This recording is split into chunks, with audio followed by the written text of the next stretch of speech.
those vibes. Oh yeah, so we're recording. We're recording this call as we do as we try to do every month, and that those intro tunes just really pepped me up from a long day. It's 7:35 p.m. on the East Coast of the U.S. And we're doing something a little bit different this month. And instead of having a business meeting, more of a business meeting and updates, we wanted to have a conversation and have this chance to get to know each other and talk about the work that we're all interested in and we're all bringing with us from our prior lives. And so I'm going to be super brief and just hand this over to our fabulous special guest members who are joining us on the main stage to talk about their work and in impact investing as it exists today, and as well as what they're interested in doing in Web3 and where they see the two things coming together. So we have Christian who will start, and then Mike will go next, and Aya. And I was thinking I can help keep track, and maybe each of you could, hold the stage for about 10 minutes. I'll put a 2-minute notice in the chat, and then after the three of you've spoken, we can just open it up for dialogue. Feel free, anyone, to drop thoughts in on the chat, and then in the second half of the meeting, we can all come off mute and just have an open discussion. All right, so with that, welcome, Christian.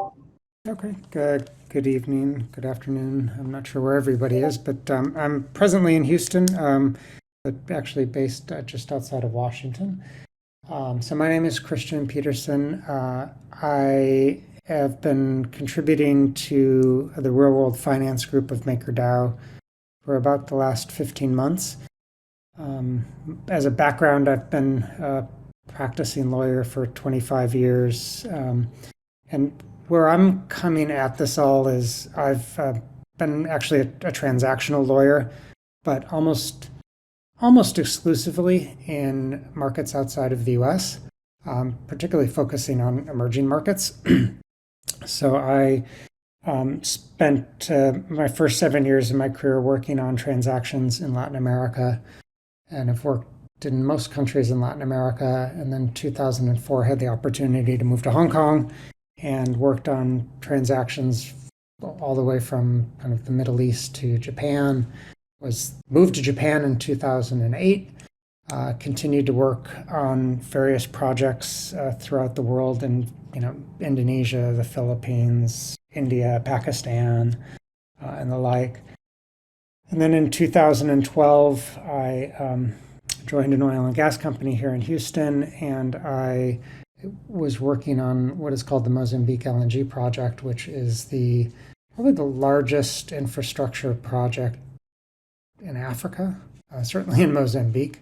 It was a $25 billion project to monetize offshore gas reserves that we had discovered in Mozambique. And a lot of the work there involved actually working with the community and making sure that we were good partners in northern Mozambique. I'm not sure how much people know about Mozambique, but Mozambique has historically been probably one of the poorest countries in the world. It has suffered from years of colonialism and then years of civil war, and the project that we were working on had really the opportunity to bring in huge volumes of revenue for the state to develop things like education and the like. Unfortunately, there were kind of rebels in the northern part of Mozambique that decided that they had other ideas. So there was basically a reign of terror that went on for almost 2 years. We ended up selling our interest in the project to Total of France, and I think the project is now beginning to get worked on. But we were doing construction. We had done built new villages, churches, mosques, schools, and the like. And then these um, rebels basically drove everybody away, including everybody that was working on the project. Um, but from one of the things I've been doing more recently is working trying to do some work in the city of Chester, Pennsylvania, which is a city just south of Philadelphia, very, very much post-industrial. As the former mayor says, when the noise left, the jobs left. It used to be a site of shipyards, refineries, all the things that you would expect in middle century America on the Delaware River and the east coast of the U.S. And all those jobs have gone, and so Chester's really suffering from neglect, I would say is the best way to describe it, for the last 50 or 60 years. And what I'm hoping, where this is of interest to me, both the work that ACRE DAO is doing and kind of the Web3 space, for me is really for the first time, people are able to work as a collaborative community and make change. So before I went to law school, actually, I got my master's degree in African studies way back in the day, 1994.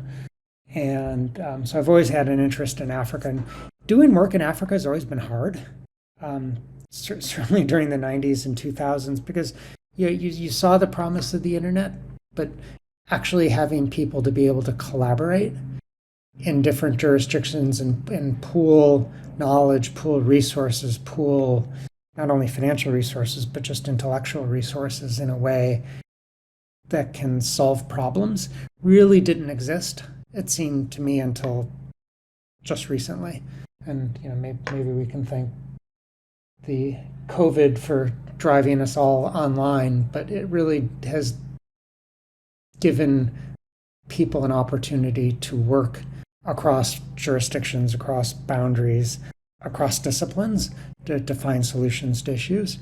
And I was thinking about impact investing. I'm probably going to run out of time here soon, but thinking about impact investing, one of the challenges has always been how to take what is normally a very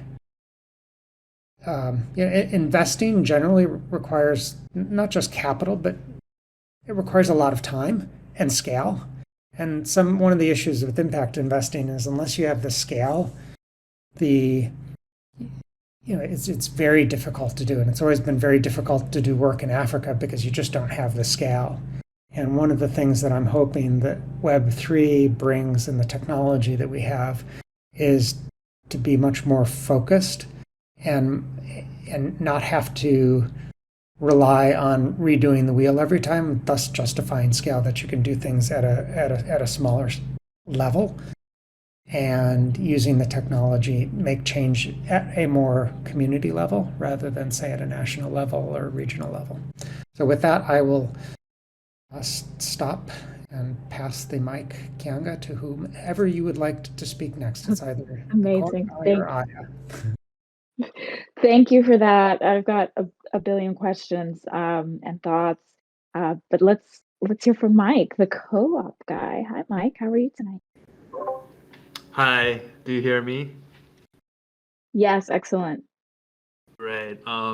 Yeah, thank you, Chris, for your inspiration, and thank you, Kianga, for this opportunity to talk about my journey. So, hi, my name is Mike. I'm calling from Seattle, United States. I'm now a portfolio analyst at some impact investing fund. We are an impact investment fund that only invests into cooperatives in United States, like any kinds of co-ops, like food co-op, housing co-op, worker co-ops, or producer co-op. Name any co-ops we can invest. And before this job, I was working for a labor union, organizing and doing a collective bargaining for home caregivers and nursing home workers in Washington State and Montana State in America. And before the union, I was working for local initiative support corporation, is a community development finance institution, CDFI. CDFI is a simply is a non-profit impact investment fund. It is regulated by U.S. Department of Treasury. There are like about 1,000 CDFIs in the United States, and my company invested into affordable housing, charter school, community health center, and playground for youth. So, given my background, as a caveat, I'm only familiar with community development, meaning that I'm not knowledgeable in environmental protection or corporate social responsibility or sustainability project with big corporation. Instead, I'm only familiar with individual community projects. Also, geographically, my experiences are only focused on United States, not globally, not outside of US. So that's my caveat. So if I think about my personal approach to impact investing or community development, my focus has been shifted from place to human. So as I mentioned, my earlier job at Local Initiative Support Corporation, we were trying to physically change the place by building a new housing, new schools, new hospital, which is so-called place-based approach. It is based on the concept and belief that if you improve the physical place, then the human inside will benefit from that improvement. But gradually, I began to realize that our intended beneficiaries, they were not fully benefiting from our projects because they don't have job security and they were facing economic injustice. So they got displaced from the community before our project is coming to fruition. So that is when I realized the importance of job security and economic justice. So that is why I joined the labor union, which is kind of a human-based approach. And then earlier this year, I moved to my current job, hoping that I can mix both of this place-based approach and human-based approach. I thought cooperatives are perfect vehicle for that because co-op is all about building an ecosystem, which is kind of place-based approach, while making sure that the member of ecosystem is enjoying some enhanced job security and benefit, which is sort of human-based approach.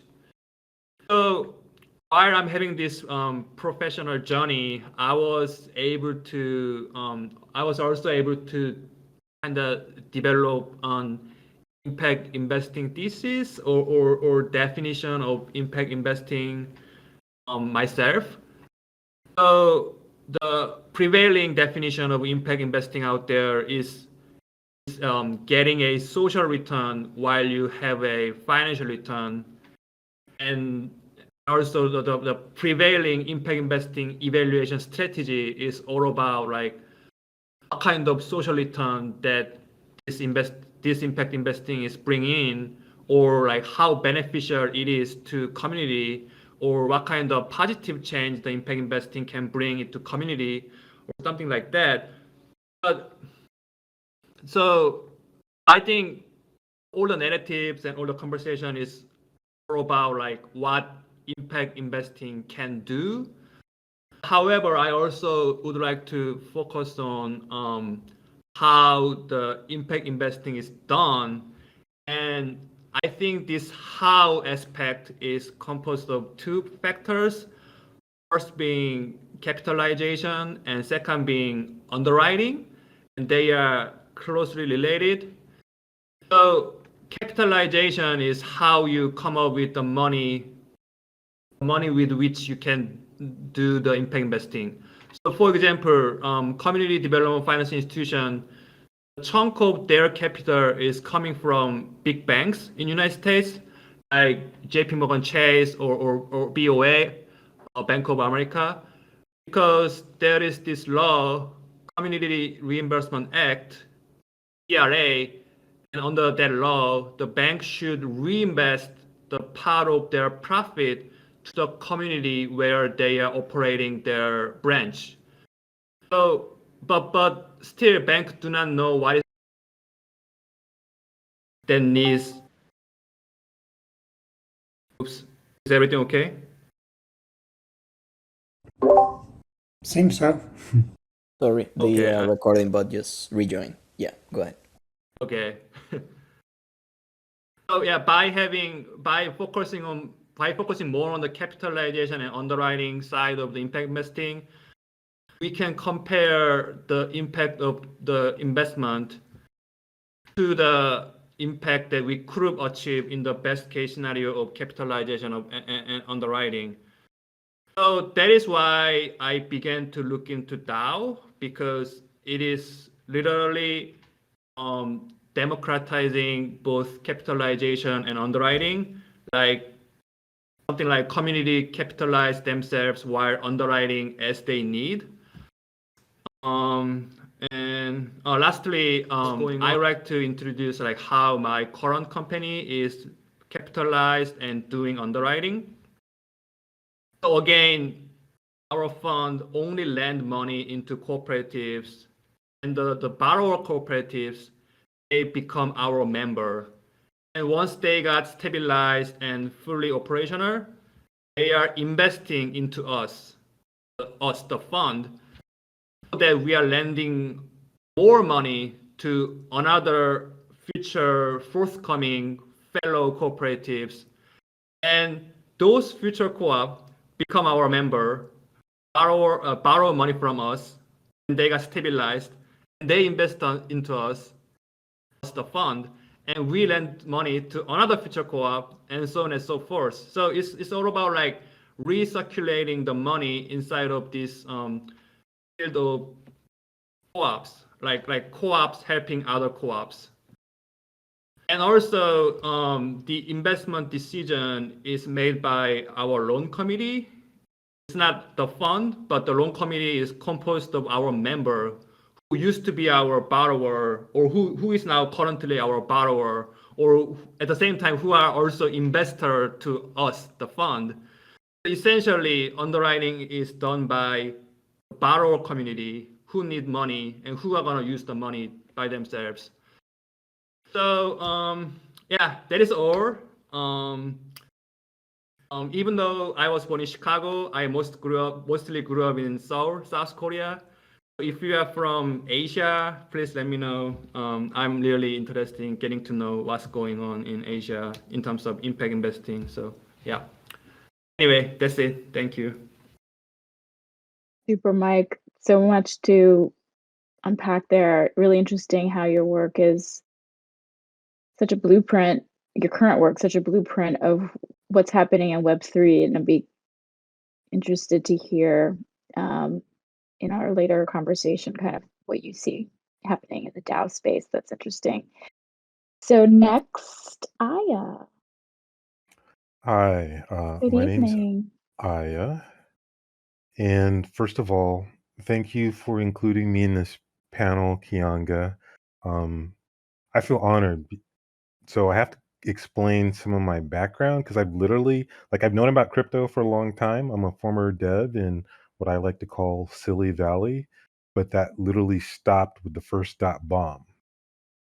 And, I'm a geek, so I paid attention to things, including crypto along the way, but I didn't really get sucked into crypto until last December. So I'm kind of really a newbie in the space in some ways. And then I realized unless I'm around like serious devs, I actually have a lot of technical background that many in the space don't have. And an interesting position to be in. I think I'm here because I shared in a really extraordinary document written by one of my D-org members. I'm a member of Orca Protocol and Orcanaut. And there's another Orcanaut who is in full pseudonymity, but he goes by APPT Pupil, and I forget what the acronym stands for. Um, but he wrote a playbook for using impact DAOs to change the world. And it is very dense. And this man is extraordinary in that you can feel the lived experience of leading groups of people to do things successfully just radiating off of him. So there's a lot of wisdom, I think, based on his research and experience in that document. And I think it inspired Kianga, which I'm happy about. I'm glad it did. That's why I offered it. And how I am excited about the possibilities of impact DAOs. Another part of my story, I'm actually technically a Jamaican. I was born there. My parents brought me here at 4. I grew up in California, so I'm a Jalifornian. But, there's that saying from Aristotle, show me the child at 7 and I'll show you the man. So 4 is literally half of that or a little more. And my perspective has always been different. I'm a bit of an iconoclast. Like, I moved out of my parents' house and literally started sharing a house with literal ex-hippies, now new agers in, Southern California, San Diego. So I've got this love-hate with new age because I loved that it was something other than the really conservative San Diego I grew up in. And there's so much to easily hate and laugh about new age, but it is and was a kind of counterculture relative to the mainstream. And this relates back to impact DAOs in crypto because crypto is clearly a counterculture to the mainstream of finance.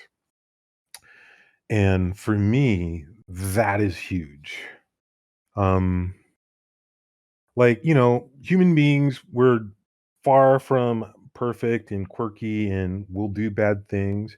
But the real reason things are such a mess on the planet is because there's a relatively small group of people who literally are the families that don't.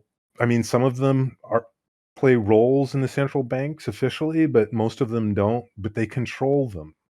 And they have this fantasy of like trying to control all of humanity. And this is the part that's going to be hard to believe, but based on my research, because since I stopped being a professional, what I've done with my time is research. I'm an autodidact of law and history because making sense of the world doesn't make sense until you really start studying both of those together and look at the facts more like a lawyer would as opposed to what the authorities will tell you in the academy. Um, so winding that back, we live in a world that has been highly influenced by this relatively small group of people. And from total hearsay research I've read, but books seriously published, although not easy to find, a lot of them really are Satanists because like some of the choices that we have lived in history, they don't make sense if you're just a pure capitalist. It's not about making money. So there's a lot of sacrifice involved that doesn't really need to happen. And it's about control. But crypto is this opportunity to shift how humanity organizes itself as a norm to provide value for itself and the world. And impact DAOs are a way to consciously do that as well as provide financial benefit. And so this playbook is like very deep articulation, as much detail as you could possibly imagine for structure of using software contract technology to raise funds, to govern internally. And, the only part that's missing is how do you want to make an impact? And where I get excited about this, winding back to counterculture, um, as somebody who was in the Bay Area from literally, I remember hearing about Burning Man while it was still happening on the beach. Never made it. And then I never made it because it just got too big. But that DIY counterculture and impact DAOs, as somebody who was born in a third world country, has been back a few times as an adult and recognizes, like even a small group of 20 people, having a vision and using the organizational emergent structures in the cryptoverse to generate funds and decide they're going to make a difference, a real difference. Um, I forget your name, but the co-op guy in communities, right? Because ultimately, it's all about relationship, and we're human beings. What is happening with us is because we're so bombarded and indoctrinated through media for an agenda that really takes us out of ourselves. And my participation in crypto started happening because I realized, like, oh my God, I hadn't paid attention. Like, I was excited about Bitcoin, like literally from 2010. And by 2012, I was over it because I knew about the central bankers and the control mechanism that quote money unquote really is. If you know law in the United States, you know for a fact that FRNs are not money, and you can't even possibly equate the two, but we all pretend it is. That's part of what I mean about indoctrination. Because even when there's all kinds of little things like that that affect us all, and the global effect has been huge. And I see crypto as a way to unwind uh, that control and conditioning, and also hopefully to fast enough start making the positive changes to, you know, really help the ecosystem. And impact DAOs being one of the ways in which that can start happening, and ordinary people with a vision that are willing to take action can really make a difference in the world. Um, so I was talking about crypto, heard about Ethereum in 2013. By 2016, it obviously wasn't going to be currency. So I was like, whatever. Smart contracts are really interesting, but I'm looking for currency. Only last fall, like literally last September, started doing research again and my head exploded. The Cambrian explosion in crypto, the third and fourth generation tech, um, to me, that means like the Tendermint things, which is what allowed a lot of chains to explode, and then the zero knowledge roll up chains like Mina. I'm just like, wow, that's fascinating and way beyond cool, because to me, it should be a multi chain world. And I'm old enough to recognize that first to market and really big, really early means nothing about long term viability. So whether it's Bitcoin or Ethereum, yes, they might be around in 10 years and really matter, and they might not. We don't know. It's just way too new and the market's too nascent. But we are all in this experiment to literally change the world. And Impact DAOs is doing that very consciously. And I love that. Same, ditto. Thank you, Aya, for that share. And just want to open up the conversation for any of you who've already spoken to ask or raise questions of what came up so far, and anyone else who's in the room to come off the microphone and just jump in very informally. But I guess I will start with a question for the roundtable guests, which is what do you think is different now, if anything, that hasn't existed before, if that's kind of the important thing?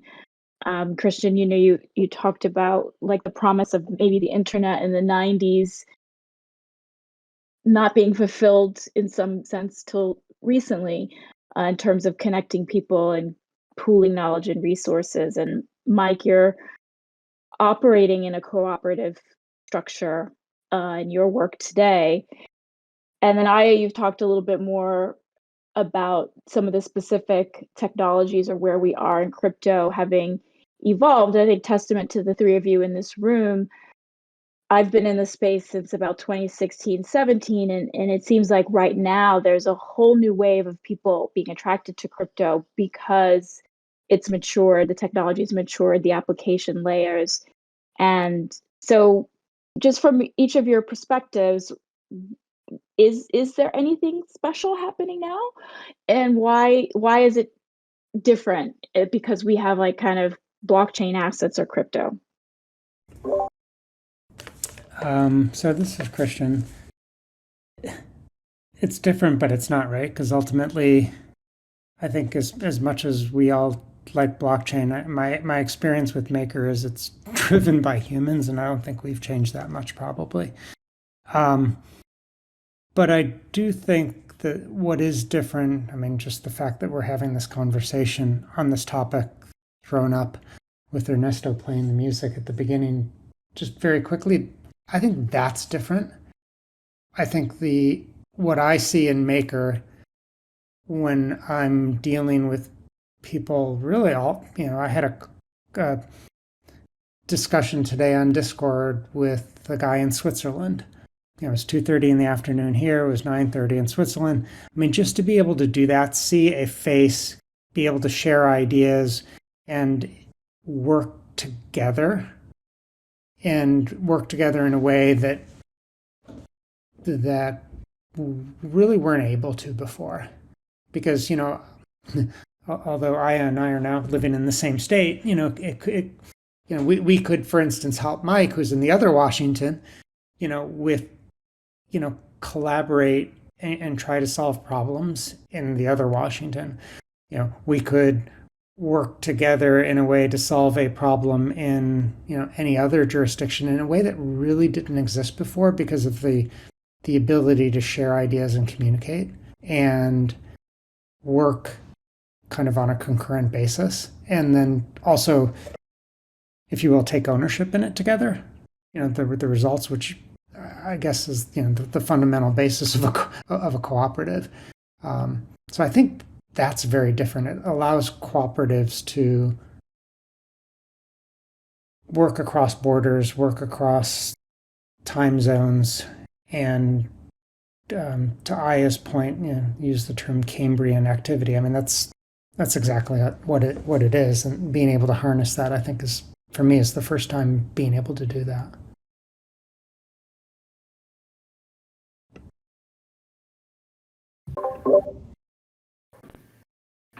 I can go next. This is Mike.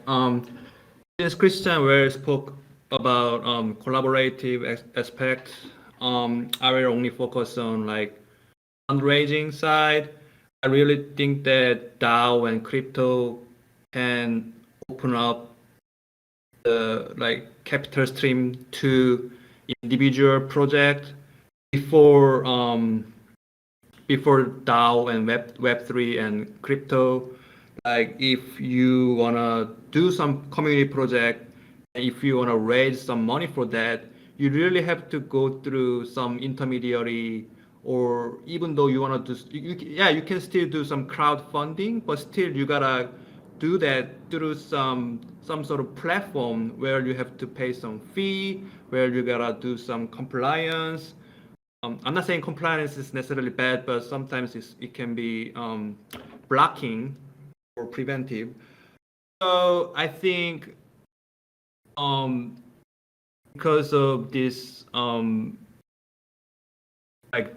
decentralized nature of Web3 and crypto and DAO, like each even very small community project can get going, and they can get tested while they are getting exposed to the wider audience. Before, they don't even get the opportunity to get tested. Like they have to kill their idea even before they dare to come to the market or come to the stage and pitch their idea. So I think not necessarily all the community project will get going, but at least most of them will get tested and will get the opportunity to be heard. So I think that's the most exciting change that DAO and Web3 can bring to the community.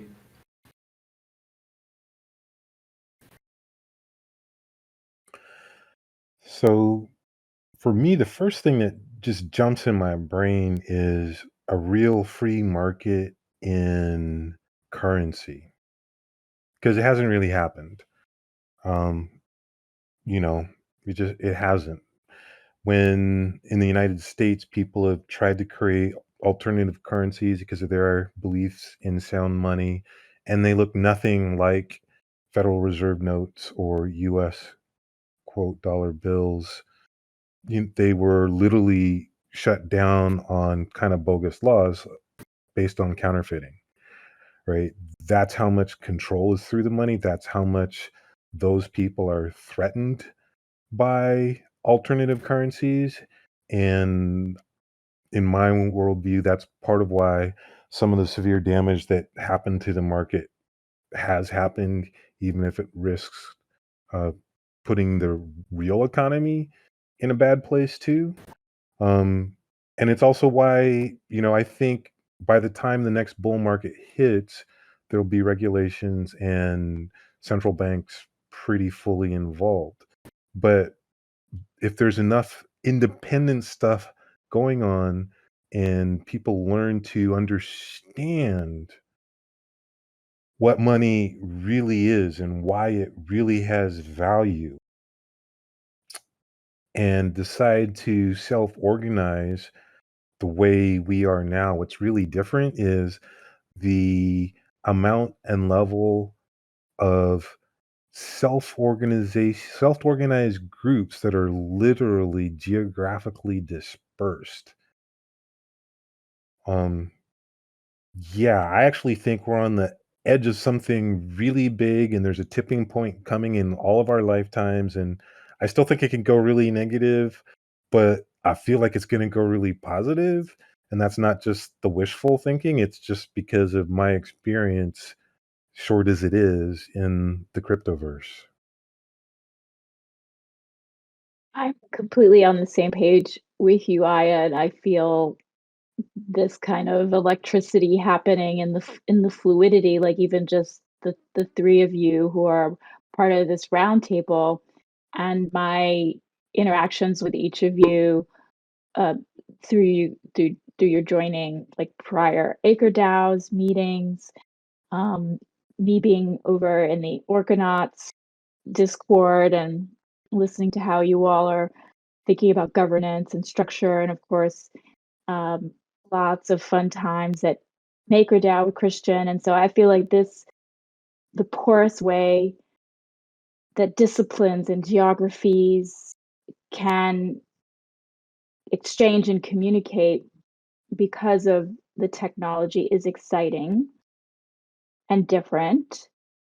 Um, I want to ask you all and everyone in the room your thoughts on this in terms of the tokenomics, or so in terms of what you were talking about, Aya, money, new forms of private money, definitely like a big interest of mine.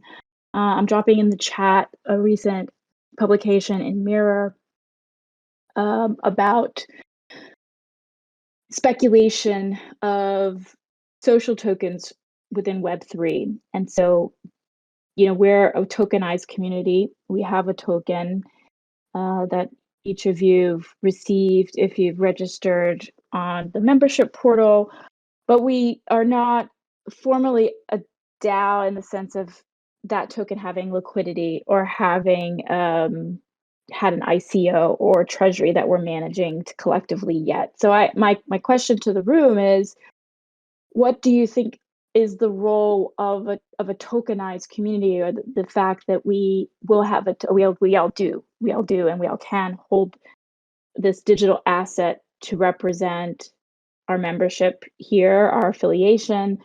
There's obviously this financial speculative aspect of these types of digital assets.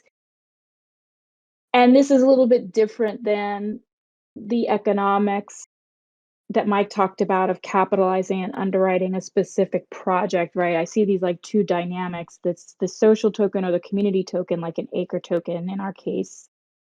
And then like the playbook that Aya talked about has that we're looking at to use in our adventure of 1,000 ACRE DAOs in 1,000 days, which is then each project or each investment probably has a whole other series of various tokens or NFTs that help figure out that capital structure. So just love to hear your thoughts about tokenized communities, digital assets that represent membership in communities, and what's the role of tokens and maybe even NFTs in what we're trying to do together.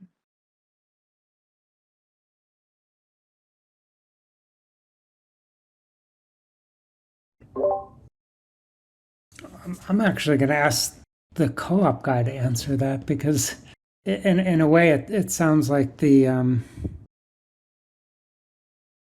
mean, in a way, co-ops and DAOs are very similar in concept, I think. And you can correct me if I'm happy to be told if I'm wrong and corrected. But I just wonder how, from a co-op, that economic activity, because it sounds like it's the members that benefit from the economic activity. But perhaps I'm wrong.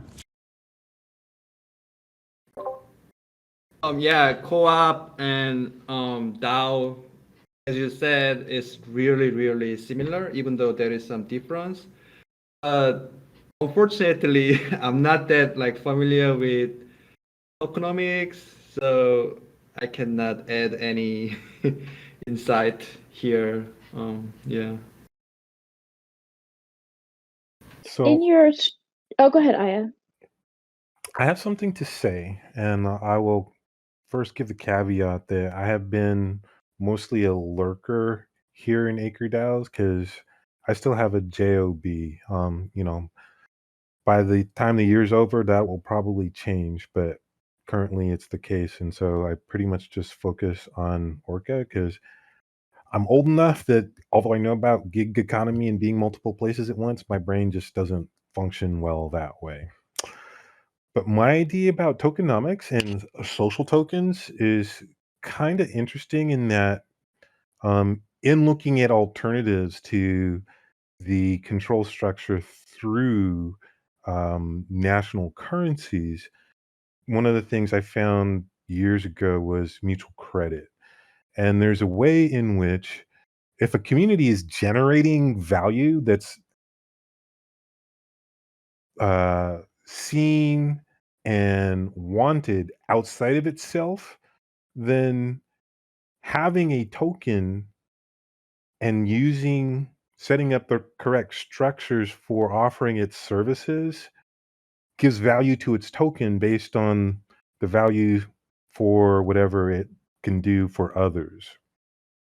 And that's one of the things that excites me about crypto. I'm hoping, I know that Miami is looking at it. Hopefully other cities are, but I'm really hoping local communities as well as co-ops and people just wanting to do business ventures, but realize like, oh, this gives them a possibility that they didn't see otherwise and could be uh, easier for them in probably the short and long term to use crypto tokens as that gets more real for everybody instead of being so focused on currencies. And part of what sucked me in, although a lot of people don't like Luna, and I feel it was attacked, and I didn't think it was ready for prime time yet. So I'm not surprised that an attack took it out. But what I liked about it was a truly decentralized stablecoin starts to create a, a currency that isn't about simply controlling people through it. And it was exciting for a lot of people in it because I knew of at least 4 different projects where you could store value in stablecoin and spend in real life. And I know that you can do that with Ethereum too. And I will start researching that because that's part of what excites me. Because that will bring more people in. Like we're still all early adopters, right? So, anyways, I'm getting off the track, but yeah, there's a mutual credit like benefit to communities that create value, owning tokens, and requiring others to receive the value they create through their tokens. Yeah, you're touching on something that I think is really key to what we can do to reimagine impact investing, and that the social token space is an excellent place to look at this kind of alchemy that's happening. So unlike a protocol like Maker where, there's a protocol and so the governance token derives its value by, well, that's debatable, isn't it? So I won't go into that tangent, but that's there's a project, there's an operation, there's in DeFi, there's financial activity happening. So I think it's really fascinating that we have DAOs that have social tokens. There's no protocol, there's no kind of financial activity initially. It's just groups of people coming together with a shared social sense. Whether there's a lot of artists, a lot of the sort of art and the NFT space have been active with in a sort of social community or social token context. But there are many communities that have very liquid tokens that trade on secondary markets. And I feel this is something for those of us in impact and are looking at how, for example, the CFDI mechanism or having big banks finance community revitalization, or business models. I know we have a new member who jumped in the intros and is an entrepreneur involved in cleaning plastics out of water, right? And so some of these business models, and also Mike, you talked about the impatience of the capital that's in the CFDI system, and so finding a way to add new assets or new values or convert value into value is fascinating to me. And I wonder how we can take these things we're observing happening in the space from each of our activities outside of this conversation. How do we put the pieces together to do something in the real world to support the realization of these models actually manifesting kind of what we were all talking about today in the abstract?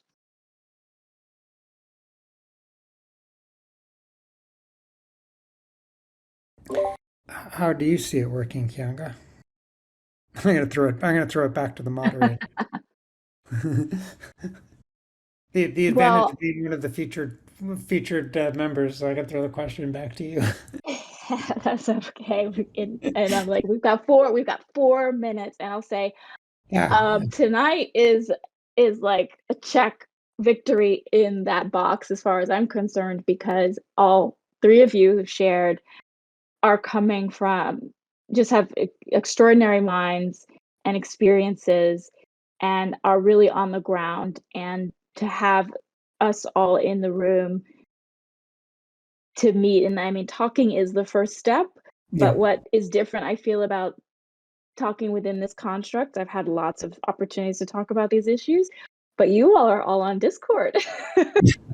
I got you onto Discord. I think it's like there are iterations of then like getting literate around the technology is another piece, right? And so as each of us who are coming from so many disciplines, the legal background, technical background, investing background, so that's one of my hopes for ACRE DAOs, and it's definitely been a hallmark so far, and the people have been attracted to what we're trying to achieve, which is like the so many different domains of expertise have to be in like working group mode, right? Because like operating in these silos, it's the breaking down of the silos. And I believe that the tokenomic aspects and the ability, I can't remember who said it, maybe it was I or perhaps you, Christian, that you can own the sense that you then also can own the value of what you're contributing. Mm-hmm. And then we're seeing, and even with one of the projects that we've talked about here, like the permissionless income protocol, using the ACRE token treasury as a kind of community currency, as a digital asset that other DAOs who become part of our network can adopt and use to reward and incentivize contributors within their own projects. And so to the extent that something like social tokens, membership NFTs have a speculative financial value, or maybe it's psychological, or, this is what this article talks about that I put in the chat. What are other ways that, or other reasons that people want to hold social tokens or should hold social tokens, like the utility of belonging, rather than like a short-term speculation. So I think that we are at a really different moment in terms of being able to monetize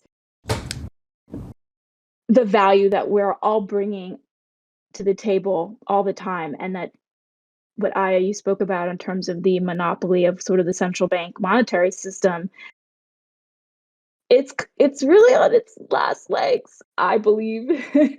And we have this opportunity to overwhelm, I think, that legacy system with the value that we create and our ability to trade that and our ability to hold that, own that, have transparency and provenance around that, and hold accountable a different, way of doing things that hasn't served all of the people on the planet. How's that answer? That's That response. well, I know we were ending at the half an hour,